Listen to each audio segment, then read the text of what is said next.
श्रीपादराजम शरणं प्रपद्ये. अध्याय 10. नरसिंह मूर्तीचं वर्णन. मी तिरुमलदासांची आज्ञा घेऊन कुरवपुराच्या दिशेस माझं प्रयाण सुरू केलं. श्रीपादांच्या लीला मनात आठवल्या की अंग रोमांचित होई. मार्गात थोडं दूर गेल्यावर मला एक अश्वत्थ वृक्ष दिसला. दुपारची वेळ झाल्यानं मी भुकेनं व्याकुळ झालो होतो. जवळपास ब्राह्मणांचं घर असल्यास माधुकरी मागून विश्रांतीसाठी पवित्र असा अश्वत्थ वृक्ष आहे असा विचार करत निघालो. त्या अश्वत्थाखाली कोणीतरी विश्रांती घेत असल्याचं मला दिसलं. जवळ जाऊन पाहिलं तर त्या मनुष्यानं यज्ञोपवीत धारण केलं होतं. मी अश्वत्थाजवळ गेलो तेव्हा त्या व्यक्तीनं आदरानं मला बसायला सांगितलं. त्या व्यक्तीचे नयन करुण रसानं भरले होते. त्यांच्या समोर एक झोळी होती. त्यात खाद्यपदार्थ काही नव्हते, परंतु एक ताम्रपात्र तेवढं होतं. ते सतत श्रीपाद श्रीवल्लभांचं नामस्मरण करत होते. मी त्यांना प्रश्न केला, महाशय, आपण श्रीपादांच्या दिव्य चरणांचे आश्रित आहात का? तुम्ही त्या महापुरुषाचं दर्शन घेतलंत का? ते म्हणाले, माझा जन्म सद्वैश्य कुलात झाला असून मला सुब्बय्या श्रेष्ठी असं म्हणतात. आमच्या वंशाचं नाव ग्रंथी आहे. आमच्या पूर्वजांपासून सद्ग्रंथ पारायणाची परंपरा आहे, म्हणून आमच्या घराण्यास ग्रंथी नाव पडलं. माझ्या लहानपणी मला माता पित्याचा वियोग झाला. माझ्या घरी धनसमृद्धी आहे. मी दूर देशात जाऊन अनेक प्रकारचे व्यापार करतो. या निमित्तानं पुष्कळ वेळा कांचीपुरास जाण्याचा योग आला. तिथं चिंतामणी नावाच्या एका वेश्येचा परिचय झाला. खूप धन मी तिच्यावर खर्च केलं. मळयाळ म्हणजे केरळ देशात पालक्काड या प्रांतातून बिल्व मंगल या नावाचा ब्राह्मण सुद्धा व्यापाराच्या निमित्तानं कांचीपुरमला येत असे. तो सुगंधी द्रव्यांचा अरबी नागरिकांना विक्रय करून त्यांच्याकडून रत्तराशी आणि तुरंग म्हणजे घोडे घ्यायचा. कधी कधी आम्ही दोघं मिळून व्यापार करीत होतो. दुर्दैवानं आम्ही दोघंही वेश्येच्या संगतीत भ्रष्ट झालो. अरबांशी थोडा काळ आमचा व्यापार चांगला चालला. त्यानंतर अरबांनी आमच्याकडून उच्च जातीच्या अश्वासाठी अधिक धन घेऊन निम्न जातीचे घोडे आम्हाला दिले, जेणेकरून व्यापारामध्ये आमचं नुकसान झालं. आमच्याकडून चांगले घोडे राजे महाराजे विकत घेत. व्यापारात नुकसान झाल्यानं आमची संपत्ती नष्ट झाली. माझी पत्नी मनोव्यथेनं मरण पावली. मला एक मंद बुद्धी असलेला पुत्र होता. त्याचा अकाल मृत्यू झाला. बाबा रे, सगळ्या तीर्थात श्रेष्ठ आणि विख्यात असलेलं पादगया तीर्थक्षेत्रात असलेलं पीठिकापूर आमचं मूळ गाव. मी अज्ञानी असताना देव ब्राह्मणांचं अनिष्ट करीत होतो. ऋण वसुली करण्यास निर्दयतेनं वर्तत होतो. श्रीपादांचे पिता श्री आपळराजांच्या घरी आईन विल्लीहून त्यांचे बंधुगण भेटण्यासाठी आले. त्या सगळ्यांच्या भोजनाची सोय करण्यासाठी त्यांच्याजवळ पुरेसं धन नव्हतं. ते दानाचा स्वीकार करीत नसत. श्री व्यंकटप्पय्या श्रेष्ठींच्या घरातून आणलेल्या भिक्षेनं उदरनिर्वाह व उचित व्यवहार करत. श्रेष्ठींचं कुलपुरोहित असल्याकारणानं भिक्षेऐवजी धनाचा स्वीकार करत नसत. नाईलाज म्हणून त्यांनी एक वराह एवढ्या रकमेचे जिन्नस आमच्या दुकानातून उधार नेले. बंधुगण गेल्यावर माझी रक्कम परत करण्याचे मी आपळराजास बजावले होते. हातात एक कवडी नाही, पण जेव्हा धन मिळेल तेव्हा मी अवश्य परत करीन असं राजशर्मा म्हणाले. मी चक्री व्याज घेण्यात तरबेज होतो. काळ लोटला. व्याजावर व्याज चढवून खोटे हिशोब दाखवून 10 वराह येणं बाकी आहे असं मी राजशर्मास कळवलं. तेवढे धन मला देण्यास राजशर्मांना आपलं राहतं घर विकावं लागलं. त्या काळातल्या दराप्रमाणे ते घर मी विकत घेतल्यास राजशर्मांना 1-2 वराह दिल्याने हिशोब बरोबर असं मी अनेकांना सांगितलं होतं. राजशर्मांना गृहविहीन करणं हाच माझा संकल्प होता. माझा हा दुष्ट विचार लक्षात येताच व्यंकटप्पय्यांनी माझी निर्भत्सना केली. अरे दुरात्म्या, धनाच्या मदानं मनात येईल तसं वागतो आहेस. आमच्या कुलपुरोहिताचा अपमान झाल्यास आमचा अपमान झाल्यासारखं. तू तुझी वागणूक बदल, नाहीतर घोर आपत्ती संभवेल. अग्निहोत्रापेक्षा पवित्र असलेल्या राजशर्मास तू असले कष्ट देतोस. या कारणानं रौरवादी नरकास जाशील. एकदा श्रीपाद श्रेष्ठींच्या घरी असताना मी श्रेष्ठींना व्यंगानं म्हणालो, राजशर्मा जर माझं ऋण फेडू शकत नसतील तर त्यांच्या पुत्रांपैकी एकास माझ्या दुकानात चाकरी करण्यास पाठवावं किंवा त्यांनी स्वतः चाकरी करण्यास यावं. एक मुलगा आंधळा तर दुसरा पंगू, तिसरा हा श्रीपाद मात्र 3 वर्षाचा. माझं ऋण कसं बरं फेडलं जाईल? असं ऐकून श्रेष्ठींचं मन दुखावलं. त्यांच्या नेत्रातून अश्रुधारा वाहू लागल्या. श्रीपादांनी आपल्या दिव्य हस्तांनी त्यांचे अश्रू पुसून म्हणाले, आजोबा, मी असताना भय कसलं? हिरण्याक्ष व हिरण्यकश्यपांचा मीच संहार केला, तर सुब्बय्यांचं ऋण फेडण्यास मला कठीण काय? असं म्हणून माझ्याकडे वळून म्हणाले, अरे, तुझं ऋण मी फेडीन, चल तुझ्या दुकानात सेवा करून ऋणाची निवृत्ती करीन. ऋण फिटल्यावर मात्र तुझ्या घरी लक्ष्मी राहणार नाही, विचार कर. बाल श्रीपादांना घेऊन वेंकटप्पय्या श्रेष्ठी सुब्बय्याच्या दुकानात आले. ते सुब्बय्यास म्हणाले, श्रीपादांच्या ऐवजी मी तुमच्या दुकानात काम करतो, चालेल का? सुब्बय्यानं नकारार्थी मान हलवली. इतक्यात दुकानात एक जटाधारी आला. तो सुब्बय्या श्रेष्ठींचं दुकान शोधित होता. त्याला एक तांब्याचं भांडं विकत घ्यायचं होतं. तो श्रेष्ठींना म्हणाला, मला एका तांब्याच्या पात्राची अत्यंत गरज आहे. किंमत थोडी जास्त असली तरी चालेल. सुब्बय्यांच्या दुकानात 32 तांब्याची पात्र होती, परंतु तो खोटच म्हणाला. माझ्याकडे एकच तांब्याचं पात्र आहे. त्याला 10 वराह देऊ शकत असाल तर तुला ते मिळेल. तो संन्यासी चटकन कबूल झाला. त्याची एकच अट होती की ते पात्र वेंकटप्पय्या श्रेष्ठींच्या मांडीवर बसलेल्या श्रीपादांनी आपल्या हातांनी त्या संन्याशास द्यावं. त्या अटीप्रमाणे श्रीपादांनी स्वहस्ते ते पात्र त्या संन्याशास दिलं. श्रीपाद प्रभू पात्र देताना हसत होते. ते म्हणाले, अरे, तुझी इच्छा आता पूर्ण झाली ना? तुझ्या घरी लक्ष्मी स्थिर राहील. तू तुझी संन्यास दीक्षा सोडून स्वगृही जा. तुझ्यासाठी तुझी पत्नी आणि मुलं वाट पाहत आहेत. तो जटाधारी संन्यासी अत्यंत आनंदित होऊन निघून गेला. वेंकटप्पय्या श्रेष्ठी आणि अप्पळ राजा शर्मा यांचा अपमान करावा अशी सुब्बय्याची इच्छा होती. ती पूर्ण झाल्यानं त्याच्या मनात थोडा अहंकार निर्माण झाला होता आणि त्यातच तो म्हणाला, आजच्या विक्रीत मला विशेष धनलाभ झाला. अप्पळराजकडून यायचे असलेले 10 वराहाचे कर्ज फिटल्यासारखं मला वाटलं. या क्षणी श्रीपाद राय ऋणातून मुक्त झाले. वेंकटप्पय्या म्हणाले, हे जे तू सांगतो आहेस ते गायत्रीच्या साक्षीनं सांग. सुब्बय्यानं तसं केलं. श्रीपाद प्रभू आणि वेंकटप्पय्या श्रेष्ठी घरी गेल्यानंतर सुब्बय्यानं आत जाऊन पाहिलं तर 31 भांड्यांपैकी केवळ एकच भांडं तिथं होतं. श्रीपाद प्रभूंच्या लीला अनाकलनीय, अचिंत्य होत्या. त्यांच्या समक्ष जे बोलू ते वचन खरं होत असे. साक्षात दत्तप्रभूंच्या करकमलांनी तांब्याचं भांडं घेणारा जटाधारी धन्य होता. श्रीपाद प्रभूंकडून अनुग्रहाच्या स्वरूपात तांब्याचा किंवा तांब असलेला धातूचा एक तुकडा जरी मिळाला तरी दान घेणाऱ्याला भाग्याचं असतं. तेव्हा प्रत्यक्ष तांब्याचं पात्र मिळवणारा तो जटाधारी किती भाग्याचा आणि सुब्बय्या किती दुर्दैवी. त्याला येणं असलेलं 10 वराहाचं देणं श्रीपादांनी आपल्या लीलेनं दिलं, परंतु त्या क्षणापासून त्याच्याकडे असलेली लक्ष्मी क्षीण होऊ लागली.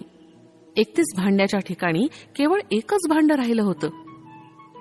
सुब्बय्यांचा अप्पळ राजाकडून 10 वराह येणं आहे असा खोटाच हिशोब दाखवला होता. त्या पापाचं फल अशा स्वरूपात त्याला मिळालं होतं. शंकर भट्ट म्हणाले, अरे सुब्बय्या, सूर्योदयापूर्वीचा आणि सूर्यास्तापूर्वीचा काळ अत्यंत पवित्र असतो. प्रातःसंध्येच्या समयी आणि सायं संध्येच्या वेळी अग्निहोत्र करणं विशेष फलदायी असतं. प्रातःकाळी सूर्य भगवान सर्व शक्तींच्या स्रोतानं सिद्ध असतात. संध्यासमयी या शक्ती पुनरपी सूर्यात विलीन होतात. यावर सुब्बय्या म्हणाला, महाराज, दान स्वीकारल्यास पुण्य कमी होतं असं मी ऐकलं होतं, परंतु ते स्वीकारलं नाही तर पाप लागतं असंही आपल्याकडून ऐकलं होतं. या दुहेरी वाक्यांचा अर्थबोध होत नाही.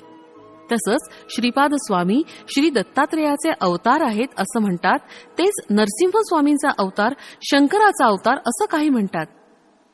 शिवामध्ये अनसूयेचं तत्व कसं अंतर्भूत आहे ते समजत नाही. कृपया याचा खुलासा करावा. परंतु या प्रश्नांचा खुलासा करण्याअगोदर सर्वांना भूक लागली असल्यानं जेवणाचा बेत ठरला.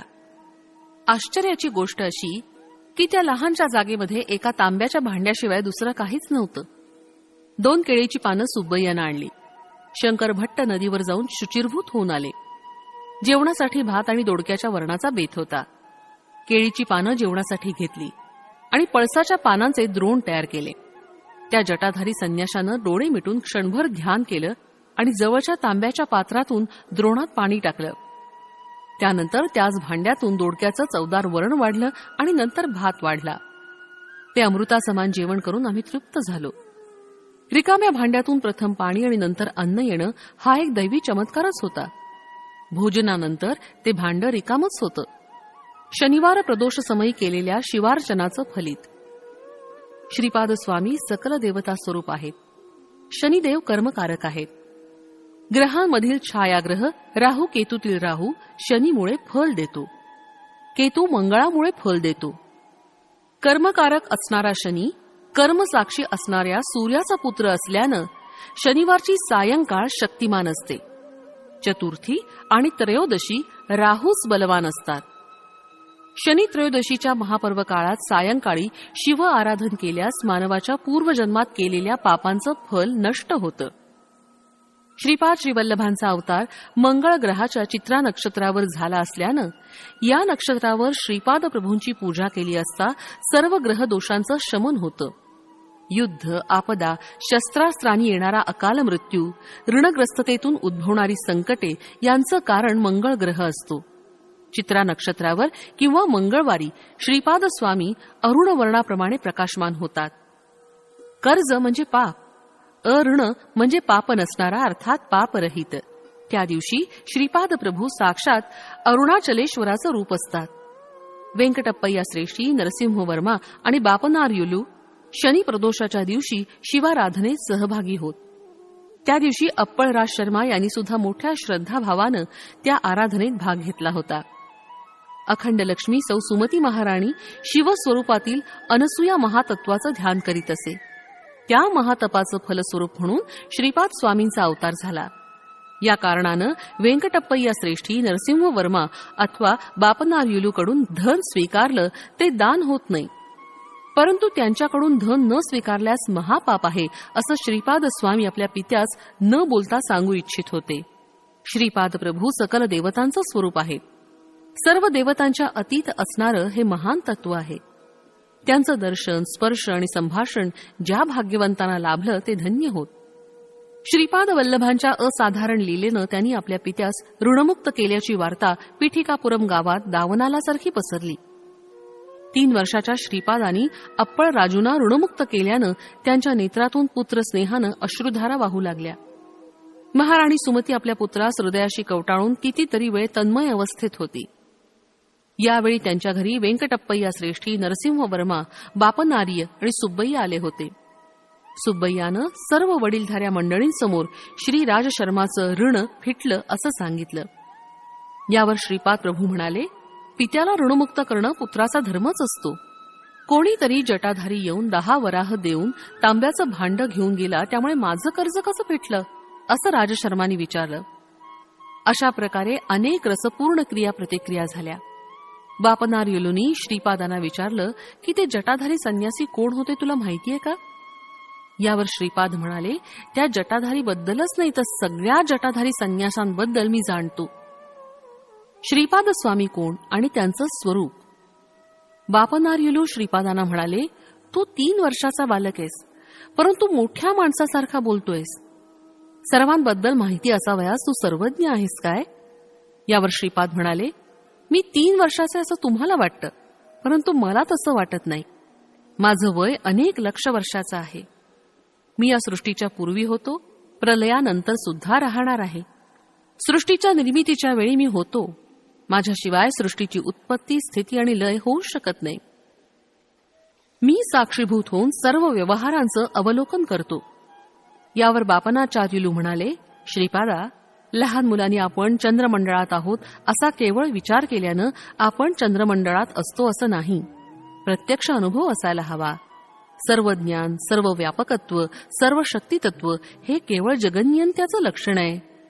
यावर श्रीपाद म्हणाले, मी सर्वत्र स्थित असणारं आदितत्व आहे. त्या त्या प्रसंगानुसार त्या त्या ठिकाणी आवश्यकतेनुसार मी व्यक्त होतो. साकार रूपात नसलो तर मी नाही असं होत नाही. जीवाच्या ठिकाणी मी अन्नमय, प्राणमय, मनोमय, विज्ञानमय आणि आनंदमय कोशात स्थित असतो. माझ्या अस्तित्वामुळे या पंचकोशांचं सर्व कार्यकलाप होत असतात. मी विशिष्ट कोशात आहे अशी अनुभूती तुला दिली तर त्या कोशात मी असल्याची जाणीव होते. मी तुला माझा अनुभव दिला नाही याचा अर्थ मी तिथं नाही असा मात्र होत नाही. मी सर्वव्यापी आहे. सर्व ज्ञान, विज्ञान माझ्या चरणाशी लीन आहेत. माझ्या केवळ संकल्पानं ही सर्व सृष्टी निर्माण झाली. मी सर्व शक्तिमान आहे, यात आश्चर्य काय? यावर अप्पळ राज शर्मा म्हणाले, बाळा, बालपणापासून तू म्हणजे आम्हाला एक कोडच आहेस. तू पुन्हा पुन्हा मी दत्तप्रभू, मी दत्तप्रभू असं म्हणतोस. नृसिंह सरस्वती या नावानं पुन्हा एकदा अवतरित होईन असं म्हणतोस. लोक तर कावळे आहेत. पिठिकापुरममधील ब्राह्मण तर नरलोकातील लोखंडी कावळ्यांपेक्षा सुद्धा भयंकर आहेत. ते या सगळ्याला मनचांचल्य आणि बुद्धिभ्रष्टता असं म्हणतात. आपण ब्राह्मण आहोत. आपण विधियुक्त धर्मकर्मानं आचरण करणं चांगलं आहे. याखेरीज तुला देवाचा अंश असलेला अवतारी पुरुष आहे असं म्हणणं म्हणजे केवळ अहंकारानं म्हणतो आहोत असं ते मानतात. यावर श्रीपाद प्रभू म्हणाले, तात, आपण सांगता ते मी अमान्य करत नाही, परंतु खरं ते सांगितलं पाहिजे ना. पंचभूतांकडून साक्ष देण्याची वेळ आल्यास मी दत्तप्रभू नाही असं सांगणं म्हणजे असत्य भाषणाचा दोष लागणार नाही का? नभोमंडळातील सूर्याला तू सूर्य नाहीस असं म्हटल्यानं तो सूर्य नाही असं होईल का? सत्य हे देशकालाबाधित असतं. आपल्या पिठिकापुरममधील ब्राह्मण स्वतः देहधारी मनुष्य समजून जसं मनुष्यत्वाचा अनुभव घेत आहेत, त्या प्रकारे मी सुद्धा सर्वज्ञत्व, सर्वशक्तित्व, सर्वांतर्यामित्व असलेला दत्त आहे हे तत्व मी सारखं पदोपदी सर्वांच्या अनुभूतीस आणून देत आहे. युगानुमागून युगे जाऊ शकतात, अनेक जगत, सृष्टी, स्थिती, लयाला जाऊ शकतात, परंतु साक्षात दत्त असणारा मी दत्त नाही असं कसं होईल? यावर बापनार्युलू म्हणाले, श्रीपादा, जटाधारी दृष्टीआड झाल्यावर सुब्बय्याकडे असलेल्या 31 भांड्यांच्या भांड्यापैकी एकच उरलं. तू काही चमत्कार करून ते अदृश्य केलंस काय? यावर श्रीपाद प्रभू म्हणाले, सर्व घटना काळाच्या कर्माच्या अनुसार कोणत्या तरी कारणानं घडत असतात. कारणाशिवाय कार्य होऊ शकत नाही. हा निसर्गाचा अनुल्लंघनीय नियम आहे. हे सुब्बय्या पूर्वजन्मी जंगल प्रदेशातील दत्त पुजारी होते, परंतु जंगलामध्ये दत्तदर्शन क्वचितच घेत असत. त्यांच्या स्त्री वासना अत्यंत प्रबळ होती. स्त्री लोलूप असणारा हा पुजारी प्राचीन कालातील पूर्व परंपरेतील पूजेतील मोठी तांब्याची दत्तमूर्ती विकण्याच्या विचारात होता. त्याप्रमाणे एके दिवशी त्यानं ती मूर्ती विकली आणि आलेलं धन वाममार्गानं खर्च केलं. लोकांमध्ये मात्र श्री दत्ताची मूर्ती चोरीस गेल्याचं वर्तमान पसरवलं. जटाधारी बनून आलेला संन्यासी पूर्वीच्या जन्मात लौकिक व्यवहारात अडकलेला सोनार होता. त्यानं धनाच्या आशेनं त्या दत्तमूर्तीस वितळवलं होतं. या जन्मी तो जन्मदरिद्रीहून जन्माला आला. दत्तमूर्तीची पूजा अनेक वर्ष केल्याच्या पुण्याईनं त्या पुजाऱ्यास श्रीमंत अशा श्रेष्ठी कुलात जन्म मिळाला. त्या दोघांनी ती मूर्ती विरघळवून त्याचे 32 तांब्याचे भांडे बनवून विक्रय केला होता. त्या सोनाराच्या घरी नरसिंहदेवाची आराधना करत असत. नरसिंहदेवाच्या मूर्तीसमोर ही तांब्याची भांडी घडवली होती. दैवाच्या संकल्पानं नृसिंहाच्या 32 अवताराच्या अंशांनी त्या तांब्याच्या भांड्यात प्रवेश केला होता. या जन्मात पूर्वजन्माचं ज्ञान होऊन त्या सोनारानं माझी अनन्य भक्तिभावानं सेवा केली. त्याचं दारिद्र्य दूर करण्यासाठी त्यानं मनापासून माझी प्रार्थना केली. मी प्रसन्न होऊन दर्शन दिलं आणि पिठिकापुरमला येऊन माझ्या हातून तांब्याच्या भांड्याचा स्वीकार करण्यास सांगितलं. तसंच 10 वराह श्रेष्ठीला देऊन मला बंध विमुक्त कर असं सांगितलं होतं. तो तसं करून धन्य झाला.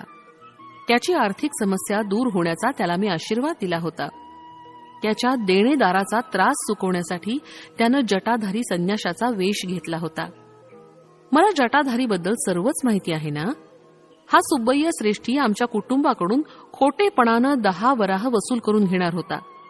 त्याला 10 वराह मिळतील अशी व्यवस्था मी केली, परंतु याच्या बदलात त्याचं सर्व पुण्य फल नष्ट झालं.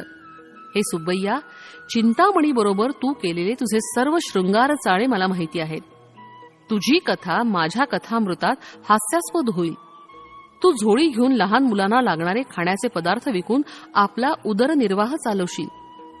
तुझ्याकडून घेतलेल्या पैशांनी माझ्या मात्यापित्यानं त्यांच्या नातेवाईकांच्या भोजनाची व्यवस्था केली होती.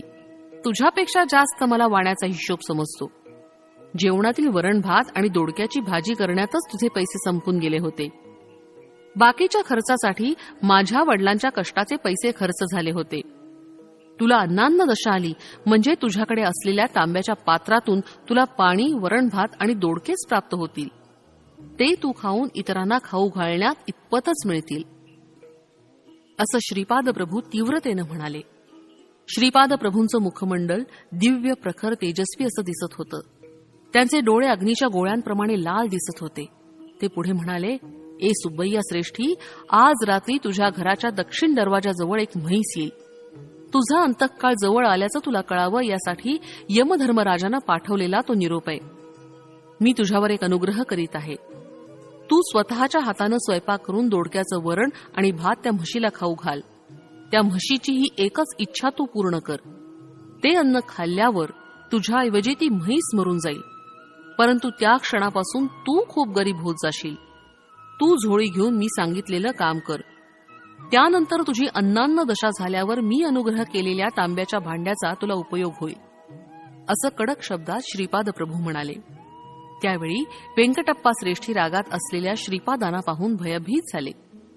त्यांनी श्रीपादांना असं रागात आलेलं कधी पाहिलंच नव्हतं. तेव्हा श्रीपाद म्हणाले, आजोबा, घाबरलात का? मी नरसिंहमूर्तीच आहे. तुम्हाला वर देऊन तुमच्यावर कृपा करीत आहे. वाणी कुळातील लोकांना शाप देईन असं आपणास वाटलं काय? माझी बहीण वासवीनं तिच्या कुळातील लोकांना त्यांच्या सौंदर्यात थोडी त्रुटी असण्याचा शाप दिला होता. मी श्रीपाद त्याच तत्वाचा. सर्व वाणी निर्धन होतील असा शाप देईन अशी आपणास भीती वाटली काय? आपण घाबरू नका. दैवाला जात कुळ असं काही नसतं. तसंच भक्तांना सुद्धा जाती कुल नसतं. आर्य वैश्यांचा आणि माझा अनुबंध फार जुना आहे. बापनार्य पूर्वीचे लाभाद महर्षीस ना. वाण्यांमध्ये लाभाद महर्षी गोत्र नष्ट झालं आहे. बापनार्यांच्या सर्व वंशजांना, अगदी कलियुगाच्या अंतापर्यंतच्या वंशजांना माझे आशीर्वाद आहेत. त्यांच्यावर माझा वरदहस्त सतत राहील. तुम्हाला दिलेली झोळी वेगळीच आहे. त्यात दत्त मिठाई भरून आहे. कितीही दिली तरी ती कमी होत नाही, परंतु ती कोणाला डोळ्याने दिसणार नाही. नृसिंहाच्या 32 अवतारातील सर्व लक्षणं माझ्या ठाई विराजमान आहेत. बापनार्यांची 33वी पिढी चालू असताना माझ्या जन्मस्थळी महासंस्थानाचं निर्माण होऊन त्यात माझ्या पादुकांची स्थापना होईल. तुमच्या वंशातील कोणत्याही पुरुषानं श्रीपाद श्रीवल्लभांच्या दिव्य भव्य रूपाची नवविधा भक्तीच्या कोणत्याही मार्गानं आराधना केल्यास श्री दत्तात्रेयांचे श्वान अदृश्य रूपात त्यांचा सांभाळ करतील. वेद, पुराण, उपनिषद ही सर्व श्वान रूपात अदृश्य असून सदैव रक्षण करतील. इतक्यात व्यंकटप्पया श्रेष्ठींनी श्रीपाद प्रभूंना प्रेमानं जवळ घेतलं. त्यांच्या डोळ्यातून आनंदाश्रू वाहू लागले. बापनार्याच्या तोंडातून शब्द फुटत नव्हते. सुमती माता हे सर्व स्वप्न आहे, एका वैष्णवी माया अशा संदेहात पडली. अप्पळराज शर्मांचं मन स्तंभित झालं. श्रीपादांचे दोन्ही मोठे भाऊ त्यांच्याकडे भीत भीत बघत होते. हा आमचा धाकटा भाऊ की दत्तप्रभू? हे काय भानगड आहे असा विचार ते करू लागले. नरसिंह वर्मांनी श्रीपादाला आपल्या मांडीवर घेतलं. श्रीपाद वर्मांना म्हणाले, आजोबा, आपण दोघं उद्या घोडागाडीतून आपली जमीन पाहण्यास जाऊ.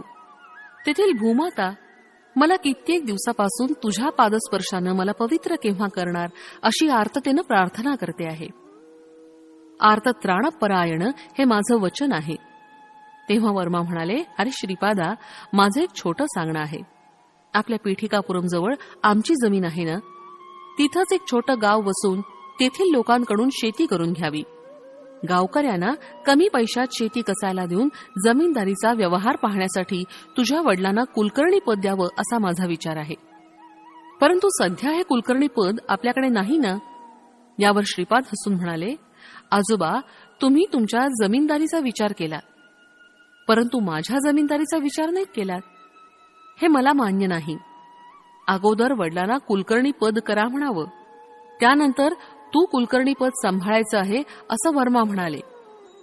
घंडीकोटा श्रीपाद श्रीवल्लभराज शर्मा अमुक गावचा कुलकर्णी होता एवढंच केवळ इतिहासात शिल्लक राहील.